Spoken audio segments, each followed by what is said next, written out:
¿Cuál es nuestra política frente al problema de tener más de 1,5 millones de venezolanos? Mira, Nicolás, primero te diría, si me permites, entender de qué estamos hablando. Estamos hablando del segundo desplazamiento global más grande del mundo. La situación de los venezolanos hoy ha superado las 7 millones de personas que han salido en los últimos 5 años o 6 años. Estamos enlazados ahora vía Zoom con Federico Agusti, representante del Alto Comisionado de las Naciones Unidas para Refugiados en Perú. Muy buenos días, gracias por atendernos, señor Agusti. Necesitamos que active su audio, por favor, que no... Ahora sí. Déjame ver. Ahora sí, ya estamos conectados. Perfecto, buenos días, Nicolás, un gusto estar contigo y con tu audiencia. La pregunta que nos hacemos es cómo hemos llegado a esta situación, señor Agusti. O sea, ¿cómo es posible que este problema de la migración masiva de venezolanos, sobre todo hacia el Perú, haya llegado al límite que haya llegado? Y que yo me pregunto todos los días lo mismo, y lo pregunto al público que nos escucha, nos ve y nos sigue. ¿Cuál es la política del Estado peruano frente a la situación de los venezolanos? Y me respondo todos los días, ninguna. Y yo le pregunto a usted si estoy equivocado o no, pero es la impresión que uno tiene. ¿Cuál es nuestra política frente al problema de tener más de 1,5 millones de venezolanos? Mira, Nicolás, primero te diría, si me permites, entender de qué estamos hablando. Estamos hablando del segundo desplazamiento global más grande del mundo. La situación de los venezolanos hoy ha superado las 7 millones de personas que han salido en los últimos 5 años o 6 años. Esto significa que está incluso por encima de las salidas en su momento y actualmente de sirios y por debajo la de Ucrania. Estamos hablando de un problema global, de dimensiones globales, y que han ido a distintos países de América Latina, particularmente. El 80% de esos 7 millones está en América Latina, y la gran mayoría de ellos han ido primero a Colombia, luego a Perú y también a otros países, Chile, Ecuador, Argentina, Brasil, tantos otros países. Ante semejante nivel de desplazamiento como nunca hubo en la historia de América, los países fueron buscando distintos mecanismos. En el caso de Perú se utilizó el mecanismo o distintos mecanismos migratorios. Te recordarás en su momento lo que se llamaba el PTP, que era un permiso temporal para que las personas puedan tener una documentación, luego lo que se llama el CPP o luego el carnet de extranjería, distintos mecanismos que lo que buscaban era, o lo que buscan es, documentar a las personas. Finalmente, en el medio vino la pandemia, en donde hubieron fronteras cerradas, hubieron muchas limitaciones y se pusieron algunos requisitos como el pasaporte o la visa para poder ingresar al país, y que generó, desde mi perspectiva, algunos inconvenientes, que es que las personas no tenían la posibilidad de conseguir un pasaporte, menos aún de tramitar la visa, entonces empezaron a haber ingresos irregulares. La política de documentar y regularizar es una política bien extendida en América del Sur, sobre todo para los propios nacionales, y tú lo sabes, en el Perú hay cerca de 3 millones y medio de peruanos fuera del país. Muchos de ellos están en países de América Latina, como el caso de Argentina, donde está la comunidad más grande de peruanos dentro de América Latina. Y lo que se buscó siempre fue, y desde Perú lo que siempre se trató, es que las personas peruanas que estaban exterior estén documentadas, tengan la posibilidad y la facilitación de poder cruzar las fronteras con su documento. Bueno, hoy estamos en otra situación. Esto de las salidas le está pasando a Venezuela y en eso tenemos que ponernos del buen lado de la historia, de poder aprovechar esos recursos humanos que vienen. La gran mayoría de personas son personas de bien, algunos pocos han cometido crímenes y esas personas tienen que ser juzgadas, tienen que ser condenadas, tienen que ser expulsadas, pero la gran mayoría son trabajadores, como cualquiera de nosotros, que están tratando de reconstruir su vida. Para esas personas la mejor garantía es que estén documentadas, pero además estar documentadas no solamente tiene que ver con integración, sino también con seguridad. Cuando uno documenta a una persona, tiene que cumplir con una serie de filtros, entre ellos ver que no tengan antecedentes penales internacionales o de Interpol, verificar en las bases de datos de antecedentes policiales, judiciales, penitenciarios. Entonces, documentar tiene un doble fin: integrar a las personas, pero también brindar seguridad para el país. Ahora, el problema es que la presencia masiva, es decir, es como que nos nacieron de pronto 1,5 millones de hijos que no estaban planificados. Entonces, eso supone la necesidad de resolver los problemas que tienen de alojamiento, de transporte, de asistencia médica, ¿no es cierto?, de educación para los niños, plantea problemas laborales, o sea, ¿de qué va a vivir esta gente, no? ¿De qué va a vivir? Tienen que buscar un trabajo y eso ha generado toda una complicación, incluso puntos de conflicto que felizmente no han llegado a situaciones más graves, pero ya hay un clima de tensión. Ya hay un clima de tensión con respecto a la presencia masiva de venezolanos que son percibidos por sectores de ciudadanos peruanos como que están afectando ya directamente por ejemplo, su acceso al trabajo, que los están reemplazando en el trabajo. Entonces, esto requiere de una política integral, o sea, que convierta este proceso en un proceso, digamos, llevado con cierta, digamos, armonía, no sé si es la palabra adecuada, ¿no? Mira, Nicolás, completamente de acuerdo. Es un enorme desafío para las políticas públicas, para los gobiernos que están recibiendo a un número tan importante de venezolanos. Seguramente eso va a quedar en la historia. Ahora, en esas políticas también tener en cuenta algunos datos. Por ejemplo, en una encuesta que se ha hecho a población venezolana por el Instituto Nacional de Estadísticas, nos muestra que el 82% de la población venezolana es económicamente activa y de esos el 96% está trabajando. Entonces, no es que haya que buscar de qué manera incorporarlo, sino que el mismo mercado laboral está dando espacio para que se vayan integrando laboralmente. No con dificultades, por supuesto hay dificultades, pero se van integrando. Hay algunos datos que valen la pena destacar. El 46% de la población adulta venezolana que ha llegado al país tiene estudios terciarios o universitarios. Algunos completos, otros incompletos, pero hablamos de personas bien formadas, en su mayoría, un número muy grande de ellos, que bien trabajado con políticas inteligentes pueden ser un enorme aporte al desarrollo. Por ejemplo, estuvimos hace poco con la viceministra de Salud y nos contaba que había un montón de vacantes no ocupadas en el SERUMS, que son el servicio rural que hacen los médicos para poder trabajar en el sector público, y que en general son lugares alejados de los centros urbanos, en donde no se pueden completar esos espacios porque no hay médicos que quieran ir a esos lugares. Y tenemos más de 8.000 profesionales de la salud venezolanos aquí que están dispuestos a poder ocupar esos lugares y brindar un servicio de salud a la población que más lo requiere. Y tenemos todo tipo de profesionales que hay aquí que han llegado, que podemos aprovecharlos adecuadamente para apoyar el desarrollo. También han habido, Nicolás, algunos informes, como por ejemplo el del BBVA en su momento, hace unos años atrás, o del Banco Mundial, que indicaban que los gastos de consumo de la población venezolana, gastos directos, generaban mayores ingresos fiscales que la inversión en educación o en salud que hacía el Estado para la propia población venezolana, porque el promedio de edad de los venezolanos es de 26 años, es población joven que no requiere tanta asistencia médica, pero que aportan a través del consumo a las arcas públicas, a los recursos fiscales. Entonces, también desde el punto de vista económico, hay buenas noticias y bien orientado, bien trabajado, con la posibilidad de que puedan ir a distintos lugares del país donde se requieren maestras, donde se requieren ingenieros, arquitectos. Eso puede ser una gran ganancia. Ahora, claro, también... Perdón, adelante, Nicolás. No, pero eso supone tener una política, ¿no es cierto? Que no solamente pase por el registro, sino, por ejemplo, con la regularización de sus títulos profesionales, el reconocimiento de sus años de estudio. Yo conocí el otro día a una persona cercana ahora a mí que no puede terminar la carrera universitaria y le faltan 1 año y medio, y si termina ese año y medio podría ser un ingeniero electrónico que podría ser muy útil acá en el Perú, pero no, o sea, hay que por eso lo que yo digo es nos falta una política en ese sentido. Ahora, yo tengo una pregunta, Federico. Del total de venezolanos registrados o que se calcula que hay en el Perú, ¿cuántos quisieran volver a Venezuela si pudieran? Mira, Nicolás, cuántos quisieran volver es muy difícil de darte una cifra real, porque yo te diría que la gran mayoría de los venezolanos quisieran regresar a su país si su país se encontrara en las condiciones adecuadas. Pero la realidad es que todavía son más los que salen de Venezuela que los que regresan.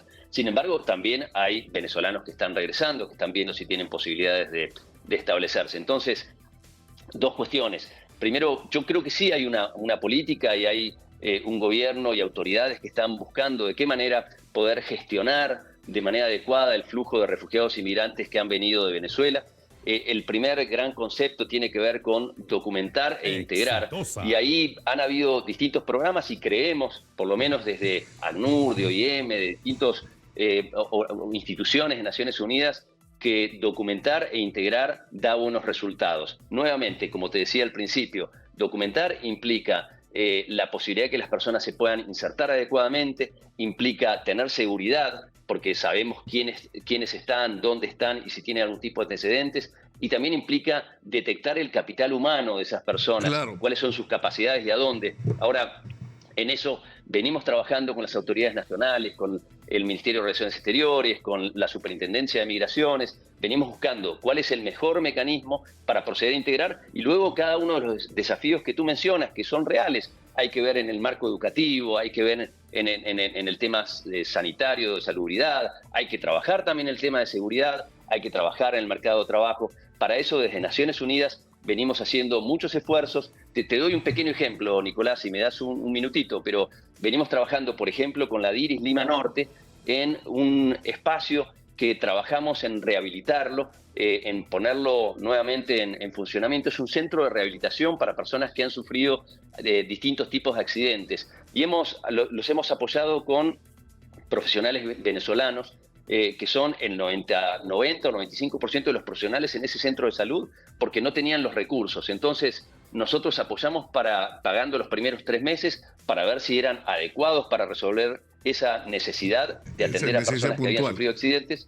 Exacto. Y hoy están trabajando ahí, brindando atención en Los Olivos a un número enorme de personas, peruanas mayormente, que tienen situaciones bien complejas, lo que es la rehabilitación física luego de accidentes. Entonces, bien canalizados, ese potencial humano, trabajado con las autoridades, hay muchas oportunidades para ir para adelante. Ahora, Agusti, hay 2 temas con los que quisiera tratar en esta entrevista, que espero sea la primera, porque creo que de este tema hay que darle continuidad, ¿no? Uno de ellos es el conflicto que se ha generado en la frontera con Chile. Es decir, Chile decide expulsar a venezolanos que considera indeseables, no nos avisa y nos lo manda para la frontera, y ahora se ha generado un tremendo problema y no teníamos una respuesta preparada. ¿Cómo se va a resolver la crisis en la frontera en Tacna?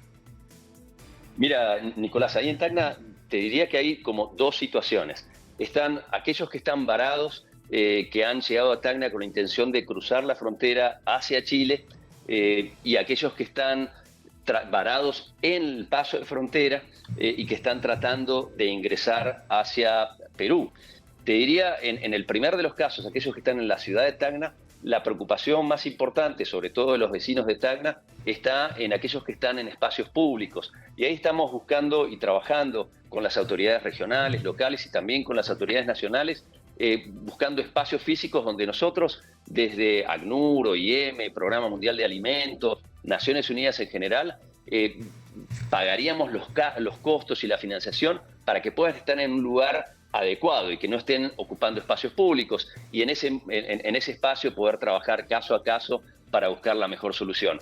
Para aquellos que están buscando ingresar desde Chile, te diría que ahí, yo estuve la semana pasada ahí en Tacna, y más del 50% de los que están en el paso de frontera son haitianos. Hay otros que son colombianos, ecuatorianos y también venezolanos. Entonces, es una situación distinta. En el caso de los haitianos, la gran mayoría de ellos lo que manifiestan es que su intención es simplemente pasar en tránsito por el Perú, con la idea de continuar camino hacia México, Estados Unidos, otros lugares, pero no es su intención quedarse en el Perú. Y muchos de los otros extranjeros, venezolanos, colombianos, que hemos encontrado en el paso de frontera, donde hemos ido para poder brindar hidratación o distinto tipo de apoyo, con, por supuesto, la anuencia de las autoridades, también nos dicen mayormente que su intención es continuar camino, no quedarse en el Perú, sino continuar camino. Algunos porque están retornando a sus países por distintos motivos, porque creen que tienen nuevas oportunidades, algunos porque van a buscar a sus familiares que se han dejado atrás, sus hijos, sus padres, y con la intención de posteriormente, si tienen la posibilidad de volver, por distintos motivos, pero mayormente manifiestan que su intención es atravesar ese espacio en tránsito. Lo que creo que es importante en esto, Nicolás, es tener mecanismos que permitan facilitar el ingreso controlado, regulado, donde se verifique que no sean personas que tengan antecedentes criminales, por supuesto, y hacer una evaluación individual, porque a veces hay una imagen distorsionada. La mayoría de las personas que están ahí en la frontera son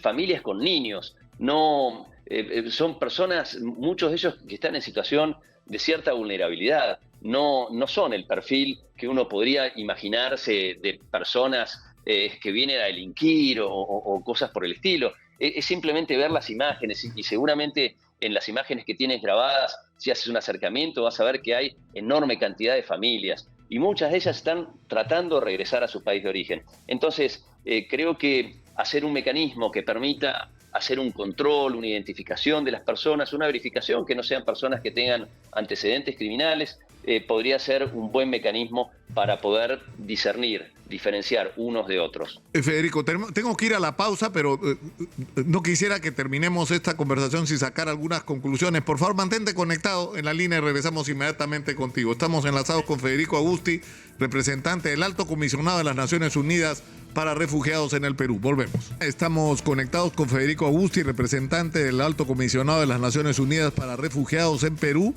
que se está ocupando directamente de lo que él ha descrito como uno de los problemas más serios de migración masiva en el mundo en este momento, que es el que ha ocurrido con los aproximadamente 7 millones de venezolanos que a raíz de la crisis económica y social han salido de su país buscando desesperadamente nuevos horizontes, y tenemos por lo menos a 1,5 millones de ellos en el Perú. Y a lo que quería ir, Federico, es ¿cuál es la dificultad? ¿Por qué se demora tanto algo tan simple como hacer el registro de todos los venezolanos? O sea, que lo que está pasando se ordene. Saber cuántos son, saber quiénes son, saber cuál es su estado, si son casados, si son solteros, si tienen hijos, si tienen profesiones, y de paso saber si tienen antecedentes o no también, porque eso va a permitir no solamente detectar calificaciones, sino detectar gente que no nos interesaría tener en el Perú, ¿no? Mira, Nicolás, ahí hay como dos situaciones. Una, aquellos que están buscando ingresar, que tú bien mencionabas, por ejemplo, en el caso de Tacna o eventualmente en el caso de Tumbes. Y ahí se está, bueno, es algo bastante reciente, estos números de personas varadas que estamos viendo ahí en las imágenes. Y sobre eso, bueno, creo que están en plenas discusiones. Escuchábamos al Premier hablando de que están buscando ver cuáles son las mejores medidas. Desde nuestra perspectiva, la mejor medida en esto es encontrar mecanismos legales para verificar individualmente cada uno de ellos que quiera ingresar al territorio, verificar, tomarle los datos biométricos, verificar que no tengan ningún antecedente, y aquellos que tengan las posibilidades de poder ingresar, adelante, que vean que puedan ingresar, sea para estar en el país, sea para continuar camino hacia un tercer país. Aquellos que están dentro del país, que son parte del 1,5 millones que tú mencionas, creo que lo importante es continuar con procesos de regularización. Hay 2 mecanismos de regularización actualmente. Uno está por finalizar ya dentro de pocos días y sería bien importante que podamos continuar con esos procesos, pero de manera mucho más facilitada. Porque solo para darte un ejemplo, se acaba de aprobar una ley hace muy poquito que busca amnistiar a las personas de multas. Sí, claro. La legislación actual tiene una dificultad que contempla una multa diaria y acumulativa para aquellos que se les había vencido el plazo de estadía, y hay más de 100.000 personas venezolanas que estarían con esas multas que llegan hasta 20.000 soles, que son absolutamente impagables. Afortunadamente en el Congreso y a través de Norma Charro y otros congresistas se presentó un proyecto de ley para sacar esas multas y para que las personas fueran finalmente estar documentadas y saber quiénes son los que están aquí. Ahora falta la promulgación y esperemos, está actualmente en el Ejecutivo y esperemos que prontamente sea promulgada para poder facilitar ese proceso de documentación. Mientras tanto, hay conversaciones dentro de en el marco de las autoridades para ver cómo apoyar esa documentación, ese acceso a documentación. Nuevamente, Nicolás, de nuestras perspectivas de Naciones Unidas, creemos que documentar tiene muchas cuestiones positivas. Primero, facilitar la integración. Segundo, tener mayor seguridad, tener datos biométricos de quiénes están y poder chequear antecedentes. Tercero, aprovechar el potencial humano. Entonces, documentar claramente a todos nos suma. Hay datos que dicen del Banco Mundial que las personas mejor integradas y documentadas generan un crecimiento del país y un crecimiento sobre todo de la competitividad, que es algo que todos buscamos. Finalmente, el Perú está aplicando para ser parte del OCDE, de las organizaciones que son parte Claro. de los países más desarrollados, y uno de los puntos que se tiene en cuenta tiene que ver con la mejora en la competitividad. Aprovechemos las oportunidades de muchas personas que vienen con buenos recursos para poder integrarse a nuestra sociedad. Finalmente te diría un último punto interesante para tener en cuenta. En esta encuesta que hizo el INEI, el Instituto de Estadísticas, mostraba que en estos 4 años han pasado de hogares básicamente conformados por venezolanos a actualmente tener A la el integración. 18% exacto de los hogares venezolanos ya tienen uno de sus miembros que es peruano. Es decir, estamos hablando de procesos de integración como se han dado en la historia con personas que vinieron de China, de Japón o de distintos países de Europa y que han sido recibidos aquí en el Perú y que hoy forman parte de nuestra cultura, de nuestra herencia. Probablemente algo similar va a ocurrir en el futuro y yo creo que estas políticas bien orientadas, bien gestionadas por parte de las autoridades del Perú, bueno, en el futuro va a ser algo que va a quedar en la historia del proceso y de lo que es la integración de América del Sur y del Perú en particular. Ahora, ¿y cómo manejar el tema de los venezolanos transgresores, delincuentes? Es decir, un primer problema es el registro que va a permitir, es decir, porque vas a tener, el que tiene antecedentes no va a querer registrarse, entonces en determinado momento es decir, vas a tener que demandar, mostrar un documento y si no lo tienes es porque has evadido el control del registro por alguna razón. Pero en segundo lugar, el registro te va a permitir tener el récord de antecedentes, ¿no es cierto? Ahora, ¿qué se puede hacer con los delincuentes? O sea, ¿los puedes expulsar? Porque hay normas internacionales con respecto a eso. Es un derecho del Estado de protegerse, ¿no? Y eso debería... Absolutamente, Nicolás. Mira, lo primero importante, todos condenamos el crimen. El crimen nos afecta a todos. Los delincuentes no solamente afectan a los peruanos, afectan a todas las nacionalidades que viven aquí en el Perú. La gran mayoría de las personas venezolanas son personas de bien y ellos son los más ofuscados, los más fastidiados por estas pocas personas que cometen crímenes y que generan una mancha sobre toda la comunidad, pero no los representan. Entonces, lo que creo que es bien importante es, primero, documentar permite distinguir, porque uno puede verificar antecedentes, incluyendo antecedentes de Interpol. Las autoridades migratorias tienen muy buenos esquemas y registros y bases de datos interconectadas que permiten en el momento chequear si tienen alertas, por ejemplo, de Interpol, pero además todos los mecanismos y bases de datos que tiene la Policía Nacional del Perú y bueno, el Poder Judicial, etcétera. Entonces, primero, identificar a las personas. Segundo, aquellas personas que cometen crimen tienen que ser juzgadas y sancionadas, cumplir las penas que establece la ley, las penas más duras que correspondan, y finalizado ese proceso tendrán que ser expulsadas, como establecen las legislaciones aquí en el Perú y en otros lugares del mundo. Y seguramente haya que hacer también acuerdos internacionales. Hay un acuerdo, por ejemplo, entre el Perú y Venezuela para cumplimiento de condenas en el exterior, es decir, aquellas personas que están en el servicio penitenciario puedan ser trasladados a Venezuela para que cumplan sus penas en Venezuela y no aquí en el sistema penitenciario del Perú. Entonces, hay mecanismos, están actualmente en la legislación y, por supuesto, lo primero es condenar a aquellos que cometen crímenes. Esas personas tienen que cumplir su pena como corresponde y luego serán expulsados. Ahora, pero no generar o no amplificar esa situación a la gran mayoría de los venezolanos que son personas de bien, que se levantan bien temprano en la mañana para poder salir a trabajar, para poder ir a estudiar, para llevar a sus niños a la escuela. Ellos son tan afectados como el resto de la población aquí en el Perú. Ahora, ¿es legítimo que un Estado pueda cerrar la frontera? Es decir, ya no podemos recibir más. O sea, la pregunta es cuál es el límite. ¿Cuántos venezolanos más podemos recibir? Mira, son decisiones finalmente de política pública. Cada Estado es el que toma las decisiones sobre sus fronteras. En ese sentido te diría que lo más importante creo que tiene que ver con poner algunas reglas. Por ejemplo, uno puede tener ciertas restricciones en el ingreso, pero sería importante, por ejemplo, que aquellos que vienen por reunificación familiar, que tienen sus familiares aquí, tienen sus hermanos, sus padres o sus hijos, y están buscando reunificarse en sus padres, tengan la posibilidad de poder hacerlo, porque finalmente de eso se trata, ¿no? Nos ha pasado, o le ha pasado al Perú, con más de 3,5 millones de peruanos en el exterior que quieren reunificarse con sus hijos y quitar ese derecho, la verdad que no es razonable. Y luego algunas cuestiones humanitarias, familias que vienen con niños menores o incluso niños no acompañados que se presentan en frontera, poder darle ese ingreso, pero controlado. Es decir, no pedirle un pasaporte y una visa que sabemos que no lo van a poder obtener nunca, sino hacerlo con su documentación, pero controlar esas personas. Claro, porque si no lo hacíamos en 2019. Claro, Federico, para terminar, mira, nosotros hemos estado cubriendo, o sea, nosotros tratamos sinceramente este tema de los venezolanos hace años, porque incluso cuando ha habido toda una confrontación por asuntos políticos y se discutía si Juan Guaidó o Maduro era el presidente al que reconocíamos y decidimos reconocer a Guaidó, pero en el momento que necesitábamos información sobre quiénes tenían antecedentes, el señor Guaidó no nos podía dar ninguna información porque no tenía el control real del poder. Entonces, no hemos sido capaces de separar la política de las relaciones de Estado, reales, prácticas, ¿no?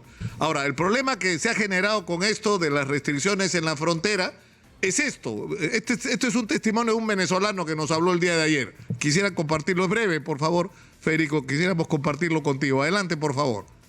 Sí, señor, han pasado tanto por los dos lados como por el frente también, porque ya tengo 3 días aquí, he visto, esperan la mayoría la noche, 1, 2 de la mañana, y caminan con sus maletas y ahí le cobran. ¿Quién le cobra? Los policías peruanos. ¿Cuánto más o menos le están pagando? Entre 10.000 pesos chilenos a 40 soles. 40 soles, eso pasa todos los días. Sí. Eso es un problema real también, ¿no? Es decir... Las fronteras, tú sabes, son espacios bien complejos. Bueno, ahí hay un testimonio y tantos otros probablemente que sean diferentes. Lo que creo que ahí es importante es encontrar mecanismos razonables y regulares para que las personas puedan pasar por un puesto de control, en donde las autoridades migratorias, las autoridades de seguridad puedan hacer todos los chequeos que consideren necesarios. Porque nuevamente insisto en esto, Nicolás, la gran mayoría son personas que buscan juntarse con sus familiares que han tenido la posibilidad de ingresar al país anteriormente, que se encuentran acá y que tienen posibilidades de recibirlos para que puedan iniciar o reiniciar una nueva vida. Por supuesto, hay un montón de desafíos y hay que trabajar con cada una de las autoridades en todos los sectores, en trabajo, en temas educativos, en temas sanitarios, en cada uno de los sectores, incluyendo los temas de seguridad.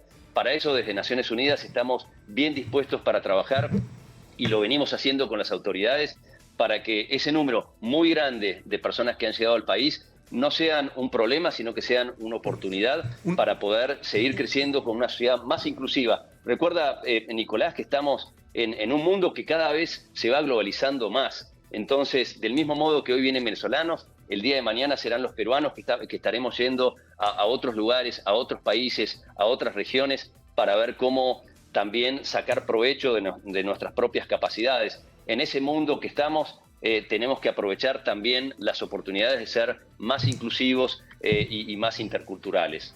Finalmente, hay recursos internacionales, es decir, incorporar 1,5 millones de personas o más en unos pocos años a un país supone costos. Claro. ¿Podemos contar con fondos internacionales de respaldo para este proceso, para todo lo que hay que hacer? Sí, mira, hay un grupo de trabajo de refugiados y migrantes aquí en el Perú, liderado por organizaciones de Naciones Unidas, donde somos 100 organizaciones trabajando junto también con el gobierno, con el Estado, para encontrar buenos mecanismos y para conseguir recursos. El año pasado han llegado y se han invertido más de $100 millones de distintas organizaciones como ACNUR, como OIM, como el Programa Mundial de Alimentos, como la Organización Internacional del Trabajo, como UNICEF, como otras tantas organizaciones con recursos de distintos países que buscan ayudar a ver cómo estabilizar estos movimientos de personas. Países como Estados Unidos, Canadá, Japón, Alemania, tanto Italia, Francia, tantos países que están buscando colaborar con Perú y con otros países en cómo gestionar de manera adecuada la movilidad humana. Para eso, desde ya, cuenten con Naciones Unidas para trabajar junto con el gobierno, como venimos ya haciendo, y complementar apoyos y trabajo. Muchas gracias a Federico Agusti, representante del Alto Comisionado de las Naciones Unidas para Refugiados en Perú, por atendernos. Muy buenos días, Federico, y vamos a estar seguramente en contacto de aquí para adelante.